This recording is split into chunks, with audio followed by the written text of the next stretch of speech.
Good morning, everyone. Welcome back. I received an email from a gentleman a few months ago who wanted to know how I felt about cremains. He wanted to know if I felt they were sacred or if they should be buried and what I felt about cremains. Um, the Catholic Church, I know years ago, you weren't allowed to be cremated in the Catholic Church. Now you can be cremated, but the cremains have to be buried. I don't I feel it's a personal choice with cremains. I believe strongly, I know that the soul resides in the right side of the brain, and once we pass, once the physical body no longer serves us, we just simply step out of this physical body, which was a gift from God while we were here in the physical sense, but now we move on to our eternal life, which is on the other side with God and Spirit.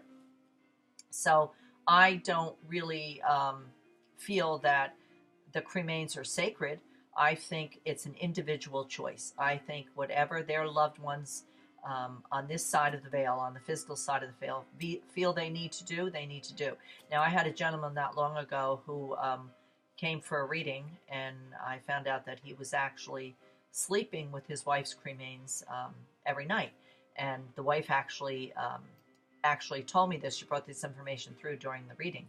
So, I don't encourage things like that because I don't think it's healthy in the sense that, they're holding on to this too much. I always say there's no manual on grief. Everybody has to grieve in their own way. But I don't think it's healthy to hold on to that. I have no problem with people if they want to keep the cremains of a loved one. That's up to them. That's their choice. If they want to bury the cremains, if they want to bury the body, whatever they want to do, I feel it's a personal choice. I don't think there's any right way or wrong way.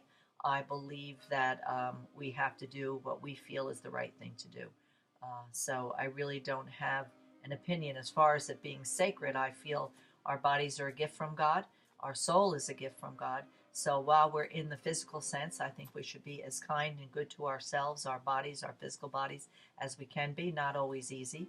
I know in my case, that's what put me in the hospital a few weeks ago, or last week actually. And I think it was that piece of cheesecake I ate, which I knew I shouldn't have eaten, but I did, and wound up with a really bad gallbladder attack. Was in the hospital for a couple days from that one. So, it was the wrong thing to do. I knew it might not be a good idea to eat that cheesecake. It tasted so good going down, but I paid for it after. So it was a bad choice, bad decision on my side. So we have to be good to our bodies. It's often been said that our bodies are a temple and they are a gift from God. So we should treat them in the best possible way that we can. So as far as cremation, I think it's an individual choice. I don't think there's a wrong way or a right way. I think that those left behind, the loved ones left behind, have to do what they feel is the right thing to do. Okay? So I hope that answers your question. And as always, I leave you in God's love and light.